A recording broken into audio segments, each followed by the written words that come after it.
खलीफा बनते ही उन्होंने अबू बकर की वसीयत के मुताबिक इराक की तरफ एक लश्कर रवाना किया। अबू उबैदा रज़ियल्लाहु अन्हु को लश्कर का सालार मुकर्रर फरमाया और इस तरह मुसलमानों की अजीमुश्शान फुतूहात का सुनहरी दौर शुरू हुआ। Iraq, Madain, Hulwan, Jazira, Khuzestan, Nahavand, Isfahan, Hamadan, Azerbaijan, Tabaristan, Armenia, Fars, Kirman, Khorasan, Sistan, Makran, Dimashq, Hims, Latakia, Yarmouk, Qinnasrin, Halab, Antakya और बैतुल मक़दिस फतह हुए।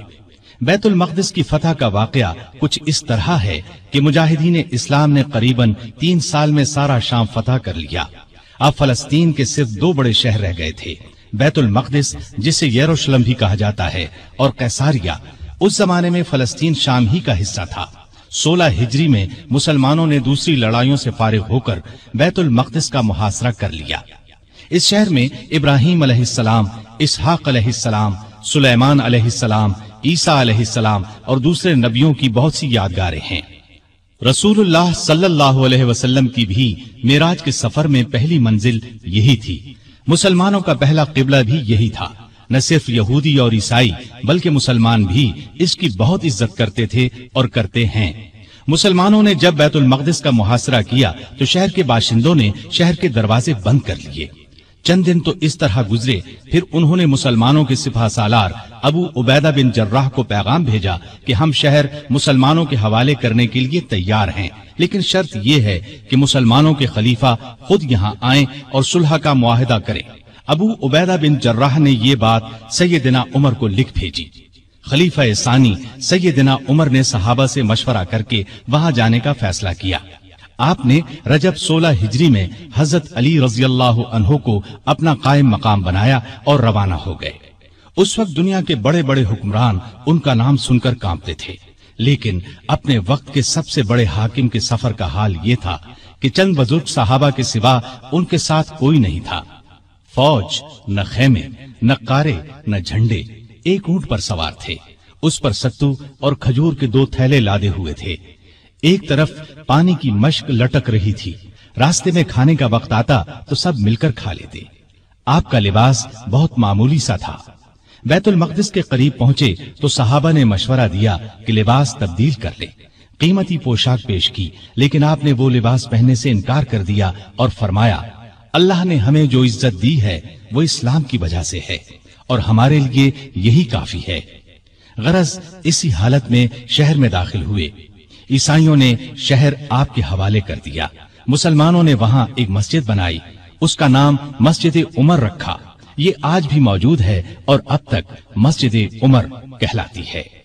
14 हिजरी में मुसलमानों ने हिम्स को फतह कर लिया था। 17 हिजरी को रोम के बादशाह हिरकल ने हिम्स मुसलमानों से छीनने के लिए समुंदर के रास्ते फौज भेजी। इस फौज ने हिम्स का मुहासरा कर लिया। जजीरे के लोगों ने भी हिरकल को ऐसा करने पर उकसाया था। चुनाचे जजीरे से भी 30,000 फौज आकर हिरकल की फौज से मिल गई। सैयदना अबू उबैदा बिन जर्राह रज़ियल्लाहु अन्हु ने इन हालात की इत्तिला सैयदना उमर फारूक को भेजी तो उन्होंने उनकी मदद के लिए मजीद फौज रवाना की। दूसरी तरफ सुहैल बिन अदी की सरकर्दगी में एक फौज जजीरे की तरफ रवाना कर दी। खुद भी मदीने से चलकर दिमश्क आ गए ताकि नजदीक से तमाम हालात पर नजर रख सकें। सुहैल बिन अदी जजीरे की तरफ बढ़े तो जजीरे से हिम्स की तरफ रवाना होने वाली फौज को अपने घर की फिक्र पड़ गई। वो हिरकल की फौज का साथ छोड़कर वापस जजीरे चले गए। उधर अबू उबैदा बिन जर्राह ने खालिद बिन वलीद के मशवरे से शहर से निकलकर हिरकल की फौज पर हमला कर दिया। घमसान की लड़ाई के बाद रोमियों ने बदतरीन शिकस्त खाई। 4000 रोमियों ने इस्लाम कबूल कर लिया। 4000 मारे गए और बाकी भाग निकले। इस लड़ाई के बाद फिर कभी हिरकल को शाम पर चढ़ाई की जुर्रत न हुई। 18 हिजरी में इराक में ताउन की वबा फैली। इसमें बड़े बड़े सहाबा फौत हो गए। चंद एक के नाम ये हैं। अबू उबैदा बिन जर्राह जो मुसलमानों की फौज के सिपह सालार भी थे, मुआज बिन जबल रज़ियल्लाहु अन्हु, यजीद बिन अबी सुफियान रज़ियल्लाहु अन्हु, शुराहबील बिन हसना रज़ियल्लाहु अन्हु और कई बड़े बड़े सहाबा इस वबा में फौत हुए। دور فاروقی میں عرب میں قحط پڑا۔ ایسے میں سیدنا عمر نے رعایا کی خبرگیری میں دن رات ایک کر دیا۔ انسانوں کے لیے خوراک تھی نہ جانوروں کے لیے۔ سیدنا عمر کو انسانوں اور جانوروں کی یہ بدحالی دیکھ کر بہت صدمہ ہوا۔ انہوں نے بیت المال میں جتنا غلہ تھا سب مسلمانوں میں تقسیم کر دیا، جو نقدی تھی وہ بھی مسلمانوں میں تقسیم کر دی۔ تمام صوبوں کے حاکموں کو خط لکھے کہ فوراً زیادہ سے زیادہ غلہ روانہ کرو۔ چنانچہ ابو عبیدہ بن جراح نے شام کے علاقے سے 4000 اونٹ غلے سے لدے ہوئے بھیجے۔ عمرو بن عاص نے مصر سے سمندر کے راستے بحری جہاز روانہ کیے۔ ان میں ہر جہاز پر 6000 من غلہ لدا ہوا تھا۔ جب یہ جہاز مدینے کی قریبی بندرگاہ پر پہنچے تو سیدنا عمر خود انہیں دیکھنے کے لیے بندرگاہ پہنچے۔ غلے کو حفاظت سے رکھنے کے لیے بندرگاہ میں 2 بڑے بڑے مکان بنوائے۔ دوسرے صوبوں سے بھی بہت سا غلہ پہنچ گیا۔ غلے کی تقسیم کا یہ انتظام کیا کہ بہت سے رجسٹر بنوائے۔ ان میں قحط کا شکار ہونے والوں کے نام درج کیے گئے۔ ہر ایک نام کے ساتھ ان کی ضرورت کے مطابق غلے کی مقدار لکھی گئی۔ پھر ہر شخص کو پرچی دی گئی، اس پر سیدنا عمر کی مہر ہوتی تھی۔ اس پرچی کے مطابق انہیں روزانہ غلہ دیا جاتا۔ اس کے علاوہ سیدنا عمر ہر روز 20 اونٹ اپنے سامنے ذبح کرواتے اور ان کا گوشت پکوا کر لوگوں کو کھانا کھلاتے۔ اس طرح ہزاروں آدمی روزانہ سیدنا عمر رضی اللہ عنہ کے دسترخوان پر کھانا کھاتے۔ غلے کے علاوہ لوگوں میں کپڑے اور کھجوریں بھی تقسیم کی جاتی، اور خود اپنا یہ حال تھا کہ اس زمانے میں گوشت، دودھ اور گھی کھانا بالکل چھوڑ دیا تھا۔ اکثر بھوکے رہتے یا عام لوگوں کے ساتھ خود بھی کھاتے۔ اس طرح اس کا اثر آپ کے جسم پر پڑا۔ لوگ انہیں دیکھتے اور کہتے، اگر قحط دور نہ ہوا تو رعایا کا غم انہیں مار ڈالے گا۔ ایک دن ایک شخص سے پانی مانگا، اس کے پاس شہد تھا، اس نے وہی پیش کر دیا۔ آپ نے شہد پینے سے انکار کر دیا اور فرمایا، قیامت کے دن اگر مجھ سے پوچھا گیا کہ لوگ روٹی کو ترس رہے تھے اور تو شہد کھاتا تھا تو میں کیا جواب دوں گا؟ ایسا بھی ہوا کہ گھی کا برتن اور آٹے کی بوری اٹھواتے اور جہاں کہیں بھوکوں کا مجمع نظر آتا اپنے خادم کی مدد سے کھانا تیار کرواتے اور انہیں کھلاتے۔ دیہاتوں میں جاتے، وہاں اونٹ ذبح کرتے، گوشت، آٹا اور کپڑے لوگوں میں تقسیم کرتے۔ قحط کے دنوں میں سخت بے چین رہتے اور دعا کرتے تھے، اے اللہ، میرے عملوں کی وجہ سے محمد صلی اللہ علیہ وسلم کی امت کو تباہ نہ کر۔ لوگوں کا خیال اس قدر تھا کہ فرمایا کرتے تھے، اگر دریائے فرات کے کنارے ایک کتا بھی بھوکا مر گیا تو اللہ کے سامنے مجھے اس کا جواب دینا ہوگا۔ وہ خود اور لوگ رو رو کر بارش کی دعائیں کرتے تھے۔ آخر ایک دن نبی صلی اللہ علیہ وسلم کے چچا عباس رضی اللہ عنہ اور دوسرے مسلمانوں کو لے کر نکلے اور نہایت عاجزی سے ان الفاظ میں دعا کی، اے اللہ، پہلے تو ہم اپنے نبی صلی اللہ علیہ وسلم کے وسیلے یعنی نبی کی دعا کے وسیلے سے تجھ سے دعا کیا کرتے تھے، اب ہم تجھ سے اپنے نبی کے چچا کے وسیلے یعنی چچا کی دعا کے وسیلے سے دعا کرتے ہیں کہ ہم پر بارش نازل فرما۔ ابھی یہ دعا ہو رہی تھی کہ آسمان پر بادل چھا گئے اور ایسی موسلا دھار بارش ہوئی کہ ہر طرف پانی ہی پانی نظر آنے لگا۔ اس بارش نے خشک کھیتوں میں جان ڈال دی اور قحط دور ہو گیا۔ بیت المقدس کی فتح کے بعد شام میں قیصاریہ کا شہر باقی رہ گیا تھا۔ اس پر ابھی تک رومیوں کا قبضہ تھا۔ بحیرہ روم کے ساحل پر ایک بہت بڑا شہر تھا۔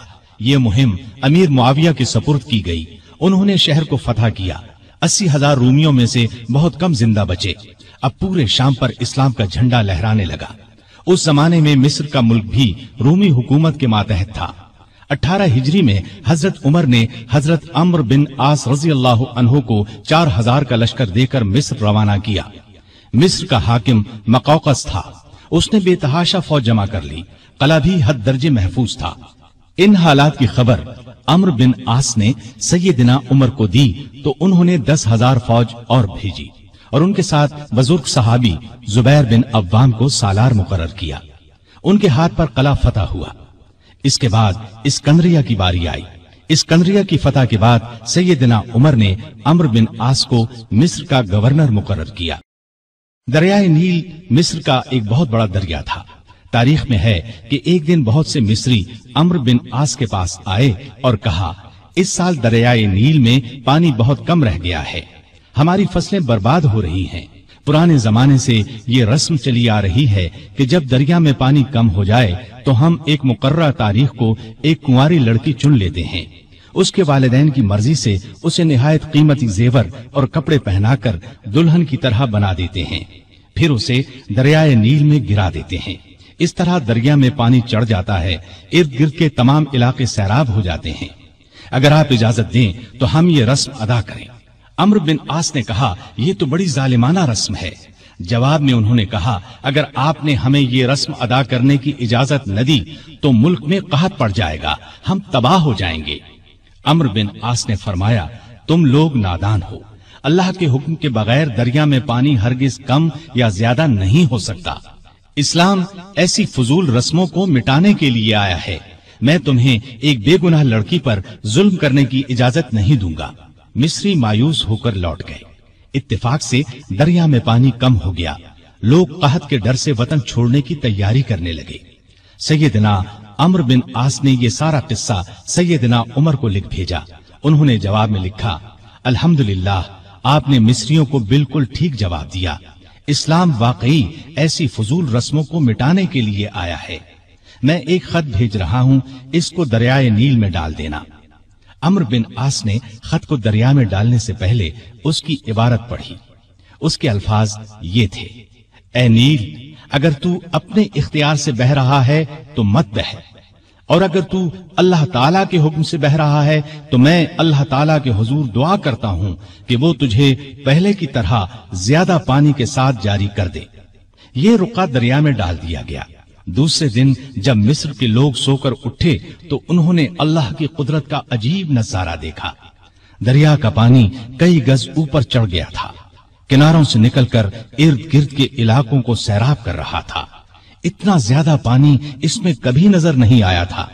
ये नजारा देखकर हजारहा मिस्री मुसलमान हो गए और वो जालिमाना रस्म हमेशा के लिए खत्म हो गई। सैयदना उमर रजी अल्लाह अन्हु के दौर में इस्लामी हुकूमत 22 लाख मुरब्बा मील तक फैल गई। इसमें अरब के अलावा इराक, ईरान, मिस्र, फलस्तीन, बहरैन, आर्मीनिया, आजरबाईजान, सीस्तान वगैरह बहुत से मुल्क शामिल थे। इतने बड़े मुल्क का इंतजाम सैयदना उमर ने बहुत खूबी से किया। इस्लामी सल्तनत को सूबों में तकसीम कर दिया, फिर हर सूबे को बहुत से जिलों में तकसीम किया। आमतौर पर एक सूबे में 10 से लेकर 20 तक जिले होते थे। मुल्क का इंतजाम सहाबाए किराम रजी अल्लाह अन्हुम के मशवरे से करते थे। मशवरा करने के लिए उन्होंने एक मजलिस बनाई। उसमें सूझबूझ रखने वाले बड़े बड़े जलीलुल कद्र सहाबा शामिल थे। इस मजलिस को मजलिस शूरा कहा जाता था। इसके इजलास मस्जिद नबवी में होते थे। हर सूबे का एक गवर्नर मुकर्रर किया जाता था। खुद बिल्कुल सादा जिंदगी बसर करते थे। यही हिदायत गवर्नरों को थी। ओहदेदारों की निगरानी खुद करते थे। हज के जमाने में चारों तरफ से आए हुए लोगों से उनके गवर्नरों के हालात पूछते। लोग बेधड़क शिकायत करते। लोगों के सामने इस किस्म का खुतबा देते, लोगों, तुम पर जो लोग हाकिम मुकर्रर किए गए हैं वो इसलिए नहीं भेजे गए कि तुम्हें मारें पीटें और तुम्हारा माल छीन लें, बल्कि उन्हें मैं इसलिए भेजता हूं कि वो तुम्हें रसूलुल्लाह सल्लल्लाहु अलैहि वसल्लम के तरीके सिखाएं। अगर किसी ने इसके खिलाफ किया है तो मुझसे बयान करो ताकि मैं उसका बदला लूं। लोगों को आम इजाजत थी कि वो किसी वक्त भी अपनी शिकायत पेश कर सकते थे। एक मर्तबा मिस्र के एक गरीब शख्स ने शिकायत की कि गवर्नर के बेटे ने बिला वजह उसे पीटा है। आपने बाप बेटे को बुलवा लिया। जब दोनों आ गए तो सैयदना उमर ने उस गरीब को कोड़ा देकर फरमाया, जितने कोड़े उसने तुम्हें मारे थे उतने ही तुम इसे मारो। उस गरीब ने कोड़े मारने शुरू किए। जब तादाद पूरी हो गई तो उमर ने फरमाया, अब 2-4 कोड़े गवर्नर को भी मारो। लेकिन उस गरीब ने ऐसा करना पसंद न किया। जजीरे के गवर्नर के बारे में इत्तला मिली कि वो बारीक लिबास पहनते हैं। दरवाजे पर दरबान भी मुकर्रर कर रखा है। आपने उन्हें फौरन बुलवा लिया, उनके कपड़े उतरवाकर बालों का बुना हुआ कुर्ता पहना दिया और बकरियों का एक रेवड़ मंगवाकर उन्हें हुक्म दिया कि जंगल में जाओ और इन बकरियों को चराओ। गवर्नर का नाम इयाज बिन गनम था। वो रसूलुल्लाह सल्लल्लाहु अलैहि वसल्लम के सहाबी थे, एक सूबे के गवर्नर थे। इसलिए जब उन्होंने कहा कि वो आइंदा ऐसा लिबास नहीं पहनेंगे तो उमर ने उन्हें मुआफ कर दिया और ओहदे पर वापस भेज दिया। इयाज बिन गनम जब तक जिंदा रहे मोटा लिबास पहनते रहे।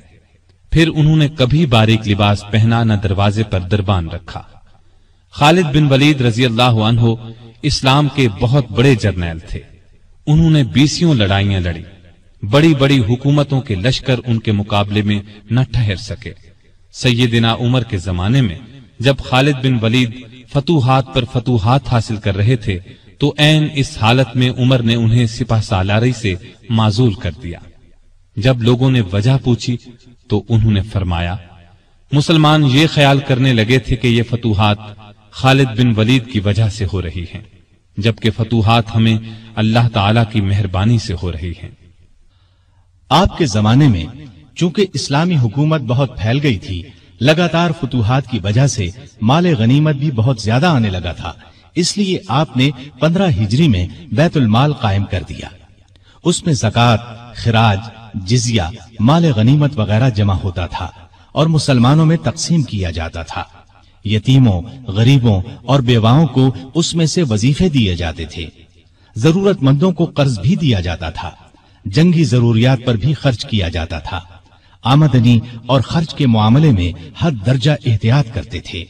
सैयदना उस्मान ने एक दिन इन्हें चिलचिलाती धूप में भागते देखा।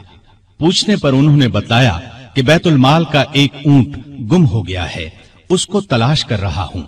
बहरैन से एक मर्तबा मुश्क आया, ये इंतहाई कीमती खुशबू थी। उसको मुसलमानों में तकसीम करने के लिए आदमी की तलाश हुई जो ये काम अच्छी तरह कर सके। सैयदना उमर की जौजा मोहतरमा आतिका ने कहा कि ये काम मैं कर सकती हूँ। सैयदना उमर ने फरमाया, नहीं, मैं तुम्हें इसकी इजाजत नहीं दे सकता, इसलिए कि तुम्हारी उंगलियों पर जो मुश्क लग जाएगा वो तुम अपने कपड़ों पर लगा लोगी।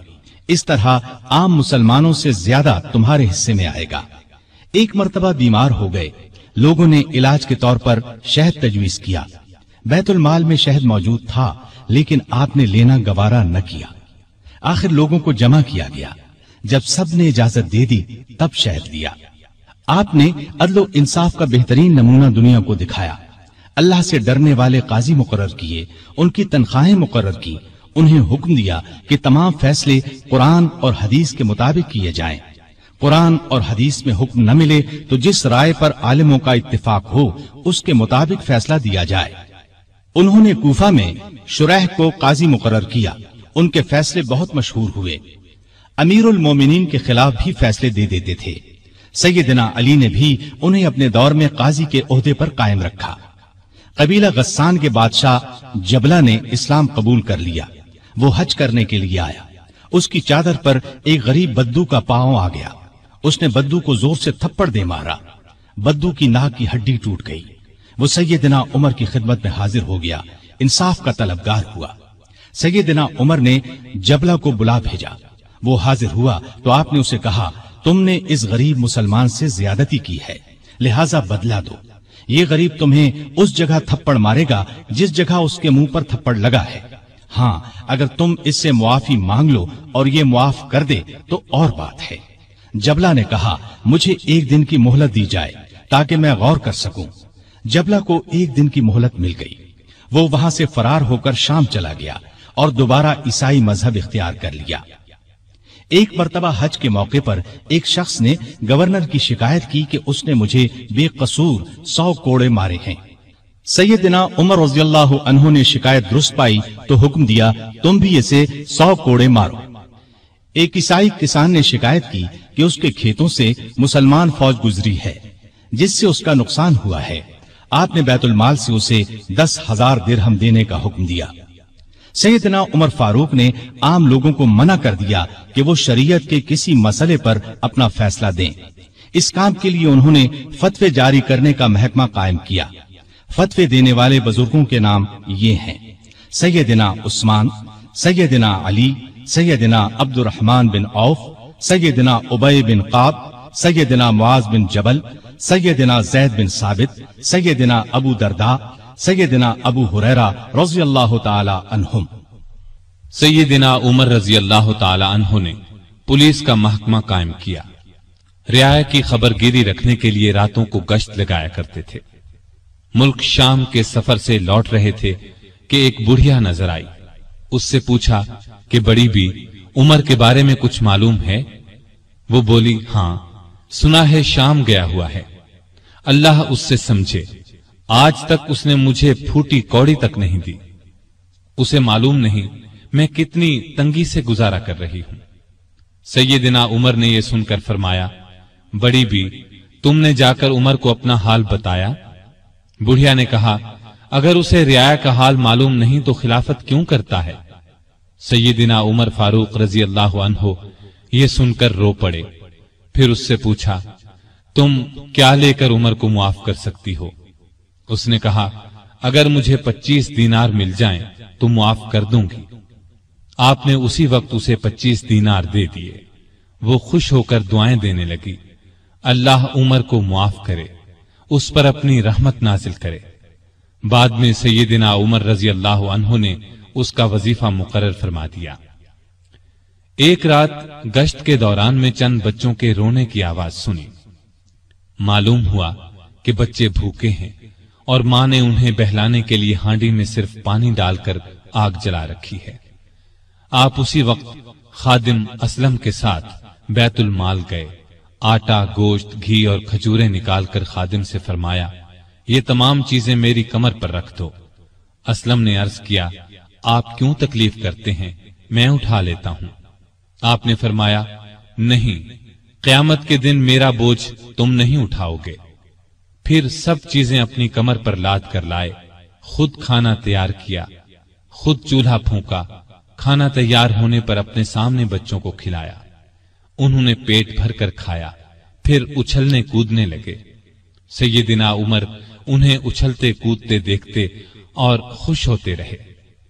औरत ने उनसे कहा, अल्लाह तुम्हें नेक बदला दे। अमीरुल मोमिनीन बनने के लायक तो तुम हो, न कि सैयदना उमर। सैयदना उमर फारूक रजी अल्लाह अन्हो ये सुनकर मुस्कुराए, फिर वापस मदीना आए और उस औरत का वजीफा मुकर्रर कर दिया।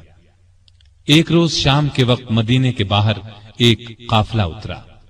सैयदना उमर ने अब्दुर्रहमान बिन औफ रजी अल्लाह अन्हु को साथ लिया और रात भर काफिले का पहरा देते रहे।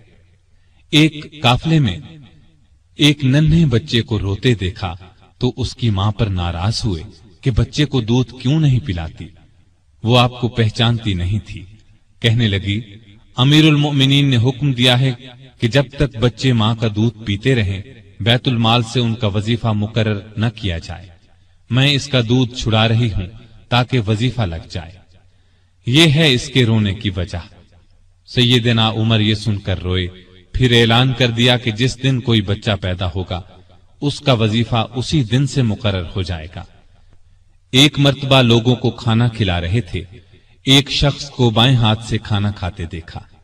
नजदीक जाकर उससे कहा, दाएं हाथ से क्यों नहीं खाते? उसने कहा, मेरा दायां हाथ मूता की लड़ाई में कट गया था।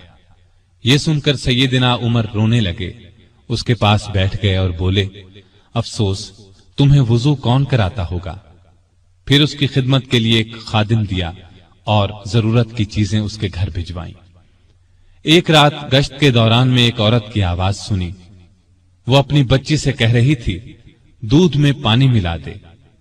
बेटी ने यह सुनकर कहा, मां, अमीरुल मोमिनीन का हुक्म है कोई दूध में पानी न मिलाए। मां ने यह सुनकर कहा, बातें ना बना, पानी मिला। अमीरुल मोमिनीन कौन सा देख रहे हैं? लड़की ने कहा, अमीरुल मोमिनीन तो नहीं देख रहे, मगर अल्लाह तो देख रहा है। सैयदना उमर ने मां बेटी की यह गुफ्तगू सुनी तो अपने खादिम से कहा, इस घर को अच्छी तरह पहचान लो। दूसरे दिन उनके बारे में पता करवाया। उन्हें लड़की की ईमानदारी इस कदर पसंद आई कि अपने बेटे आसिम के लिए रिश्ता मांग लिया। इस तरह ये शादी हुई। बनु उमैया के उमर बिन अब्दुल अजीज रहमतुल्लाह अलैह इसी खातून के नवासे थे। उन्हें अदल इंसाफ, सादगी, परहेजगारी की वजह से दूसरा उमर कहा जाता है। उनका दौर बेहतरीन दौर हुआ। मदीने की एक बेसहारा अंधी औरत के घर की सफाई अमीरुल मोमिनीन खुद किया करते थे। रसूलुल्लाह सल्लल्लाहु अलैहि वसल्लम के एक सहाबी सईद बिन यरबूक की आखिरी उम्र में बीनाई जाती रही। उनके लिए एक खादिम मुकर्रर किया जो उन्हें मस्जिद तक लाता था। रास्ता चलते एक औरत ने सैयदना उमर फारूक को रोक लिया और कहा, मैं रसूलुल्लाह सल्लल्लाहु अलैहि वसल्लम के सहाबी खुफाफ बिन ईमा की बेटी हूँ। शौहर फौत हो गया है, छोटे छोटे बच्चे हैं, कोई जमीन भी नहीं है। बच्चों को घर में छोड़कर मेहनत मजदूरी भी नहीं कर सकती कि बच्चों को कोई नुकसान न पहुंच जाए।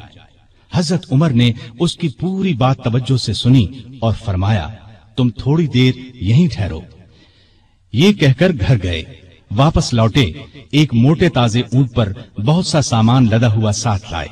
उस पर कपड़े और नकद रकम भी थी। उस औरत से फरमाया, ये ऊंट ले जाओ, जब खत्म हो जाए तो बता देना। जिहाद पर जाने वाले मुसलमानों के घर वालों का बहुत ख्याल रखते थे। उनके घरों में जाकर उनकी औरतों से कहते, तुम्हें बाजार से कुछ मंगवाना हो तो मैं ला देता हूँ। बेवा औरतों का पानी भर देते। मुजाहिदीन के खत आते तो ये खत खुद उनके घरों में पहुंचाते। उनसे जवाब लेकर मुजाहिदीन को भिजवाते। बैतुल माल से हाजतमंदों को देते। रास्तों में चौकियां बनवाई ताकि रास्ते महफूज हो जाएं। शहरों में मेहमान खाने बनवाए। मुल्क में जगह जगह नहरें खुदवाई जिनसे आपाशी आसान हो गई। सड़कें और पुल बनवाए। नए शहर बसाए। करीबन 4000 मस्जिदें तामीर करवाई। हरम काबा को वसी करवाया। मस्जिद नबवी को वसी करवाया। मर्दम शुमारी का निजाम राइज किया। सिक्का जारी किया। सने हिजरी कायम किया। जंगों का सिलसिला बढ़ा तो फौजी निजाम कायम किया। फौजियों की तनख्वाहें मुकर्रर की। मुजाहिदीन के बीवी बच्चों और गुलामों के लिए वजीफे मुकर्रर किए। फौज को 2 हिस्सों में तकसीम किया। एक बाकायदा फौज जो हमेशा महाजों पर रहती थी। दूसरी रजाकार फौज। ये लोग उमूमन घरों में रहते थे। जरूरत पड़ने पर उन्हें महाज पर भेजा जाता। उनकी तनख्वाहें बाकायदा फौज से कम थीं। मुल्क में जगह जगह फौजी छावनियां कायम की। छावनियों के साथ अस्तबल तामीर करवाए। उनमें 4-4 हजार घोड़े तैयार रहते थे। ऊंट भी मौजूद रहते। फौज के साथ खजांची, तबीब, जर्राह, गनीमत के माल का हिसाब रखने वाले, दूसरी जुबानें जानने वाले और दुश्मन की जासूसी करने वाले भी रहते थे। फौज की तालीम का भी इंतजाम किया। फौज को ये हिदायत थी कि दुश्मन से जो अहद करो उसको पूरा करो। बच्चों, औरतों, बूढ़ों और राहिबों को कत्ल न करो। माले गनीमत में खियानत न करो। आबादियों को वीरान न करो। फलदार दरख्तों को न काटो। जो लोग जंग में कैदी बना लिए जाएं, उन्हें उनके करीबी रिश्तेदारों से जुदा न करो। लड़ाई में मारे जाने वालों के हाथ पांव, नाक, कान न काटो। कुरान और हदीस की तालीम आम कर दी। सैयदना उमर खुद बहुत बड़े फकीह थे। उन्होंने तमाम इलाकों में फकीह मुकर्रर किए। लोग उनसे दीनी मसाइल पूछते थे। उनके जमाने में इस्लाम की बहुत इशाअत हुई। गैर मुस्लिमों से अच्छे सलूक की वजह से भी इस्लाम बहुत तेजी से फैला। इंसाफ का दामन किसी कीमत पर नहीं छोड़ते थे। शाम में मुसलमानों को मस्जिद बनाने के लिए एक जमीन की जरूरत पेश आई। जमीन एक यहूदी की थी। मुसलमानों ने जमीन उससे खरीदना चाही, लेकिन यहूदी ने इनकार कर दिया। मुसलमानों ने जबरदस्ती जमीन पर कब्जा करके मस्जिद बना ली। यहूदी ने सैयदना उमर से शिकायत की। सैयदना उमर फारूक ने हुक्म दिया कि मस्जिद नाजायज तरीके से बनाई गई है। इस्लाम इसकी इजाजत नहीं देता। मस्जिद को गिराकर जमीन यहूदी को दे दी जाए। चुनांचे जमीन यहूदी को वापस दे दी गई। उसने उस जगह अपना मकान बना लिया। सैयदना उमर फारूक रज़ियल्लाहु अन्हु दुआ किया करते थे कि ए अल्लाह, मुझे अपनी राह में शहादत नसीब फरमा। मुझे अपने रसूल के शहर में मौत दे।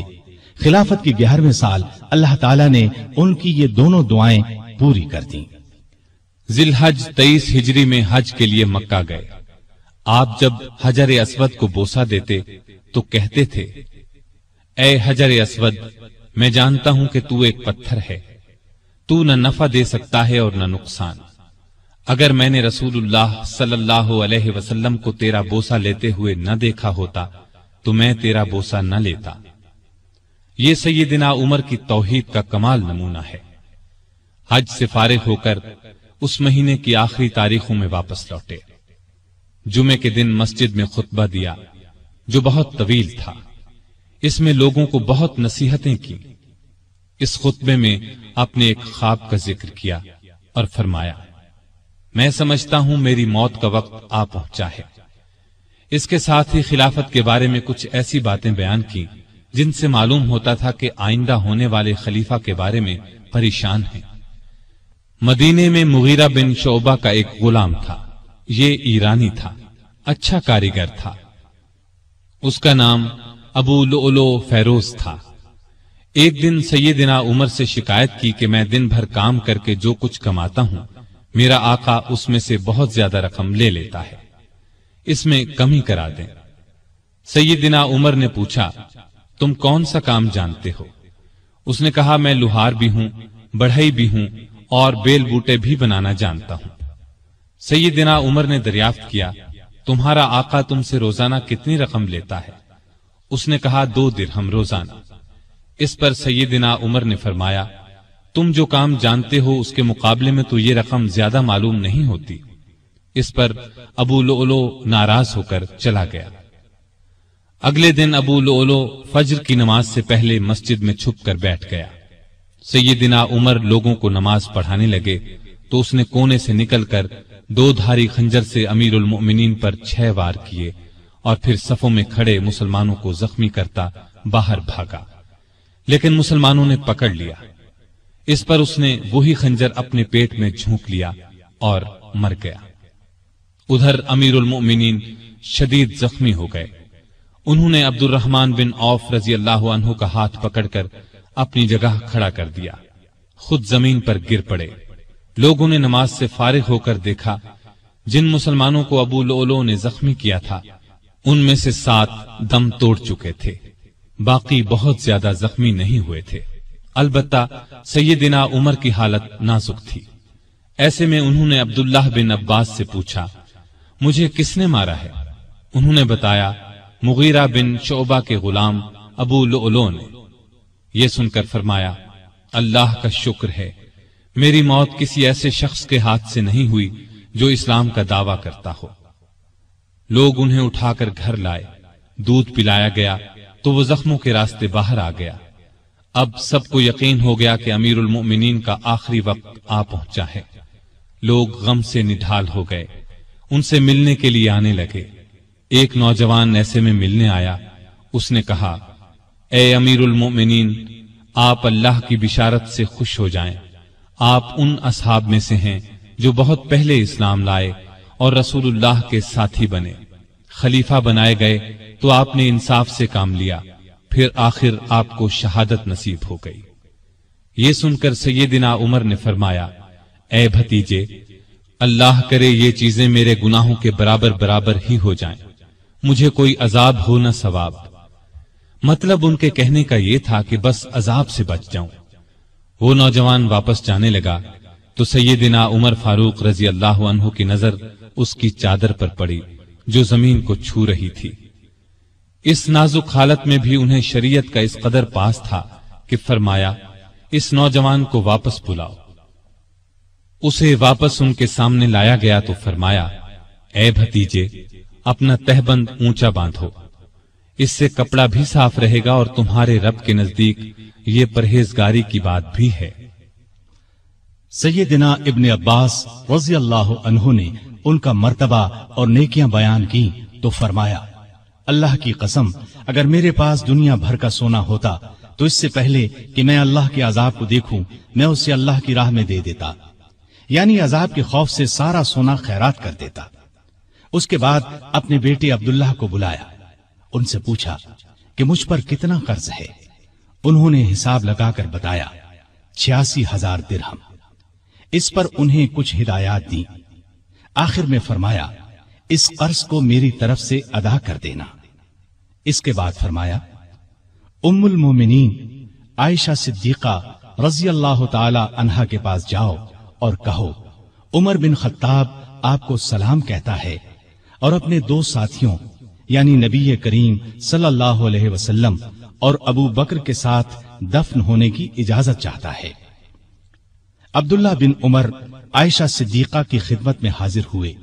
وہ اس وقت سیدنا عمر کے صدمے میں رو رہی تھیں۔ ان کا پیغام سن کر فرمایا یہ جگہ میں نے اپنی قبر کے لیے رکھی تھی، لیکن اپنے آپ پر عمر کو ترجیح دیتی ہوں۔ سیدنا عبداللہ یہ جواب سن کر واپس آئے اور سیدنا عمر کو ان کا جواب بتایا۔ آپ نے اللہ کا شکر ادا کیا، پھر فرمایا میں مر جاؤں تو میرا جنازہ اٹھا کر وہاں لے جانا اور انہیں سلام کر کے ایک بار پھر عرض کرنا عمر بن خطاب اجازت طلب کرتا ہے، اگر اجازت دے دیں تو مجھے اندر لے جا کر دفن کر دینا، اور اگر انکار کر دیں تو عام مسلمانوں کے قبرستان میں دفن کر دینا۔ حالت جب زیادہ نازک ہو گئی تو فرمایا خلافت کا حقدار عثمان، علی، زبیر، عبد الرحمن بن عوف اور سعد بن ابی وقاص رضی اللہ عنہم سے زیادہ کسی کو نہیں سمجھتا۔ رسول اللہ صلی اللہ علیہ وسلم بھی وفات تک ان سے خوش تھے۔ ان میں سے جسے خلیفہ چن لیا جائے اس کی اطاعت کرنا۔ پھر اپنے بعد ہونے والے خلیفہ کو وصیت کی کہ مہاجرین اور انصار سے اچھا سلوک کرنا، جو لوگ ہماری پناہ میں آ گئے ان کی جانوں اور مالوں کی حفاظت کرنا، ان سے کیے ہوئے ہر عہد کو پورا کرنا۔ آپ 27 ذی الحج 23 ہجری کو زخمی ہوئے۔ 3 دن بعد یکم محرم 24 ہجری کو وفات پائی اور شہادت کے درجے پر فائز ہوئے۔ اس وقت عمر 63 سال تھی۔ جنازہ چارپائی پر رکھا گیا تو چاروں طرف لوگ جمع ہو گئے۔ سیدنا علی رضی اللہ عنہ آئے تو فرمایا اللہ آپ پر رحم فرمائے، آپ نے کوئی ایسا شخص نہیں چھوڑا کہ اللہ کے سامنے جانے کے لیے مجھے اس کے عمل آپ کے عمل سے زیادہ پسند ہو۔ اللہ کی قسم مجھے امید تھی کہ اللہ آپ کو آپ کے دونوں ساتھیوں کے ساتھ رکھے گا، اس لیے کہ میں اکثر رسول اللہ صلی اللہ علیہ وسلم کو اس طرح فرماتے ہوئے سنا کرتا تھا میں گیا اور ابو بکر و عمر گئے، میں داخل ہوا اور ابو بکر و عمر داخل ہوئے، میں نکلا اور ابو بکر و عمر نکلے۔ جنازہ حضرت صہیب رضی اللہ عنہ نے پڑھایا۔ حضرت علی، عثمان، سعد بن ابی وقاص اور عبد الرحمن بن عوف رضی اللہ عنہم نے قبر میں میت کو اتارا اور اسلام کے اس بہت بڑے فرزند کو ہمیشہ کے لیے رسول اللہ صلی اللہ علیہ وسلم اور سیدنا ابو بکر رضی اللہ عنہ کا ساتھ نصیب ہو گیا ہے۔ سیدنا عمر رضی اللہ عنہ نے کئی شادیاں کی، ان سے 8 یا 9 لڑکے، 4 یا 5 لڑکیاں ہوئیں۔ مشہور بیویوں کے نام یہ ہیں: زینب بنت مزعون رضی اللہ عنہا، عاتقہ بنت زید رضی اللہ عنہا، ام حکیم بنت حارث رضی اللہ عنہا، ام کلثوم بنت علی رضی اللہ عنہا۔ اولاد میں سے حفصہ، عبداللہ، عبید اللہ اور عاصم رضی اللہ عنہم بہت مشہور ہیں۔ حفصہ رضی اللہ عنہا کو رسول اللہ صلی اللہ علیہ وسلم کی پاک بیویوں میں شامل ہونے کا شرف حاصل ہے، وہ ام المومنین کہلائی۔ آپ میں اللہ کا خوف انتہا کو پہنچا ہوا تھا، عبادت کا شوق بھی بے حد تھا، راتوں کو جاگ کر نفل پڑھا کرتے تھے۔ قرآن کریم کی جن آیات میں قیامت کا ذکر ہے ان کو پڑھتے وقت بہت روتے۔ تراویح کی نماز کو انہوں نے باجماعت کرایا، ان کے دور سے آج تک تراویح باجماعت ادا کی جاتی ہے۔ آپ میں بردباری حد درجے کی تھی، دوسروں کی نکتہ چینی کو صبر اور حوصلے سے برداشت کرتے تھے۔ آپ نے ایک وقت میں کبھی دسترخوان پر 2 سالن جمع نہ کیے۔ رسول اللہ صلی اللہ علیہ وسلم اور ابو بکر رضی اللہ عنہ کا بھی یہی معمول تھا۔ नबी करीम सल्लल्लाहु अलैहि वसल्लम से आपको इंतहा दर्जे की मोहब्बत थी। आप सल्लल्लाहु अलैहि वसल्लम पर अपनी जान कुर्बान करने के लिए हर दम तैयार रहते थे। कोई रसूलुल्लाह सल्लल्लाहु अलैहि वसल्लम की शान में जरा सी गुस्ताखी करता तो उसकी गर्दन उड़ाने पर तैयार हो जाते। एक बार सैयदिना उमर फारूक रजी अल्लाह अन्हु ने फरमाया, ए अल्लाह के रसूल, मुझे आपसे अपनी जान से भी ज्यादा मोहब्बत है। नबी करीम सल्लल्लाहु अलैहि वसल्लम ने सैयदिना उमर फारूक रजी अल्लाह अन्हु को दुनिया ही में जन्नती होने की बिशारत दी। सैयदिना उमर फारूक रजी अल्लाह अन्हु के चंद अक़वाल ये हैं, बुजुर्ग बनने के लिए इल्म हासिल करो। जो आदमी खुद को आलिम कहे वो जाहिल है, जो खुद को जन्नती कहे वो जहन्नुमी है। जिससे तुम्हें नफरत है उससे डरते रहो। बुढ़ापे से पहले जवानी और मौत से पहले बुढ़ापे को गनीमत जानो। सबसे बुरी आवाजें दो हैं, नौहा और राग यानी गाना। कम बोलना दानाई, कम खाना सेहत, कम सोना इबादत और आम लोगों से कम मिलना आफियत है। तौबा की तकलीफ से गुनाह का छोड़ना आसान है। बुरा चाहने वालों की दोस्ती से परहेज करना जरूरी है। जो ऐब से वाकिफ करे वो दोस्त है और जो उस पर तारीफ करे वो ऐसा है जैसे दूसरे को जिबाह कर दिया जाए। सलामती गुमनामी में है। अल्लाह ताला सैयदिना उमर फारूक रजी अल्लाह अन्हु पर रहमत फरमाए, आमीन।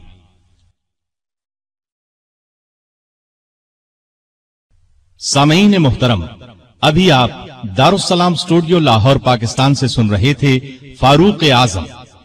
दारुस्सलाम स्टूडियो तिलावत कुरान मजीद, तर्जुमा, सीरतुन नबी, क़िससुल अंबिया, सहाबाए किराम, आइम्माए इज़ाम और मुहद्दिसीन के हालात वाक़यात, नीज नमाज, रोजा, हज और दीगर इबादात का सही तरीका, बच्चों और औरतों के लिए इंतहाई दिलचस्प और सच्ची कहानियां और वो सब कुछ जिससे नई नस्ल की तरबियत इस्लामी खुदूद पर हो सके, ऑडियो कैसेट और सीडीज में पेश कर रहा है।